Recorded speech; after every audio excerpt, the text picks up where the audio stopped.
এই মুহূর্তে মুক্তিযোদ্ধাদের পক্ষ থেকে অবিলম্বে এখনই খুনি হাসিনার সরকারের পদত্যাগ দাবি করছি।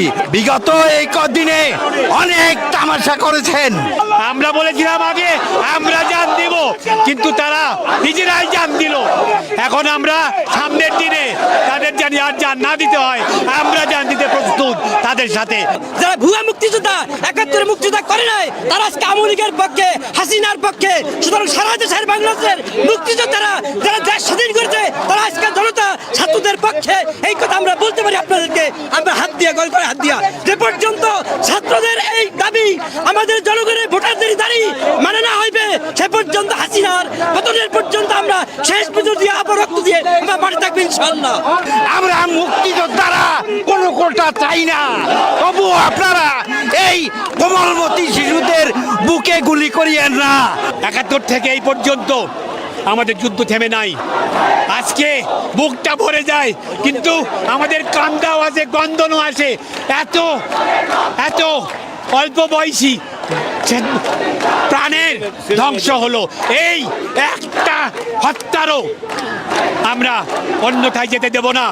আমরা ৭১-এ যেই যুদ্ধ শেষ করতে পারি নাই, আমরা এই আমাদের কোমলমতি ছাত্রছাত্রীদের, শিক্ষার্থীদের মাধ্যমে সেটা আমরা ইনশাআল্লাহ পূরণ করব। আমরা এই মুহূর্তে ঘোষণা করছি, সারা দেশে যে সমস্ত মুক্তিযোদ্ধারা ৭১-এর রণাঙ্গনের মুক্তিযোদ্ধারা এখনো বেঁচে আছে, তাদেরকে করজোরে অনুরোধ করব, আপনারা এই কোমলমতি ছাত্রদের পাশে এসে দাঁড়ান। আমরা দাঁড়িয়েছি, ওদের পথ প্রদর্শকের ভূমিকায় আপনারা দাঁড়ান। আমরা দাঁড়িয়েছি, আমাদের পাশে এসে দাঁড়ান। আমরা খুনি হাসিনার পতন চাই। ১৯৭১ সালের রণাঙ্গনের মুক্তিযোদ্ধারা আমরা আজকে একত্রিত হয়ে কোমলমতি ছাত্রদের সাথে একত্রিত ঘোষণা করছি এবং তাদের রক্তের বদলা চাই। শেখ হাসিনা, এখনো সময় আছে, তুমি নীরব হও। এখনোই তুমি পদত্যাগ করো, আর তুমি এই দেশের রক্ত ঝরাবে না। তোমার রক্তের বন্যা আমাদের আর বুকে লাগাও না।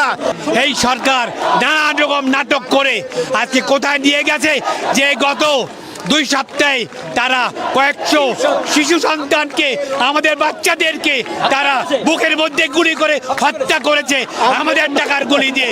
আমরা এর প্রতিবাদ জানাচ্ছি। আমরা আজকে আবু সাঈদ যেইভাবে দেখিয়ে দিয়েছে, তার সিনা টান করে আমাদের লজ্জায় পড়েছি। আমরা আজকে সিনা টান করবো। আসো, আমাদের বুকে গুলি মারো। মুক্তিযোদ্ধাদের পক্ষ থেকে আজকে আমরা বৈষম্য বিরোধী এই ছাত্র আন্দোলনে শরীক হওয়ার জন্য, একাত্মতা ঘোষণা করার জন্য আজকে আমরা এখানে দাঁড়িয়েছি। আমরা মনে করি, আমরা সেদিন যুদ্ধে গিয়েছিলাম কোনো কোটা বা সুবিধার জন্য না, আমরা দেশটাকে স্বাধীন করার জন্য সেদিন যুদ্ধে গিয়েছিলাম। আমরা মনে করি আমাদের কোটার প্রয়োজন নাই, কিন্তু আমাদের এই কোমলমতি শিশুদের বুকে আর একটাও গুলি চালাবেন না। এই আন্দোলনের যারা নেতৃত্ব দিচ্ছে, তাদের ইচ্ছা মতন যতক্ষণ পর্যন্ত সবকিছু না চলবে, ততক্ষণ পর্যন্ত আমরা রাজপথে থাকবো। আমাদের সন্তানরা জীবন দিতে শিখেছে, আর আমাদের কোনো চিন্তা নাই, আমরা আছি তাদের সাথে। এই দেশের ছাত্রীদেরকে তুমি আর একটা গুলি চালাবে না। আমরা অনেক সহ্য করেছি, এখন ধৈর্যের বাঁধ ভেঙে গেছে। আমরা সবাই মুক্তিযোদ্ধারা একত্রিত হয়ে আজকে এই শহীদ মিনারের সামনে এসে ছাত্র জনতার সামনে সম্মুখীন হয়েছি। এই দেশে আর যেন কোনো গুলি চলে না।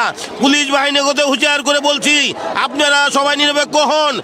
ভারত হইতে সাবধান, ভারত থেকে সাবধান, রড থেকে সাবধান। এটা চেষ্টা করবে এই আন্দোলনকে অন্য খাতে নিয়ে যেতে, কিন্তু আপনারা এতদিন পর্যন্ত যা দেখিয়ে দিয়েছেন, দিতে পারবে না। এবং আমরা আছি আপনাদের সাথে। আমরা ভাবি নাই আমাদের সন্তানরা এইভাবে নামবে, এইভাবে তারা ৭১-এর মতন জান দিতে প্রস্তুত থাকবে। আমাদেরকে তারা এই অভিভূত করেছে। আমরা তাদের কাছে কৃতজ্ঞ মুক্তিযোদ্ধা হিসেবে। আমরা তাদের সাথে একাত্ম ঘোষণা করি।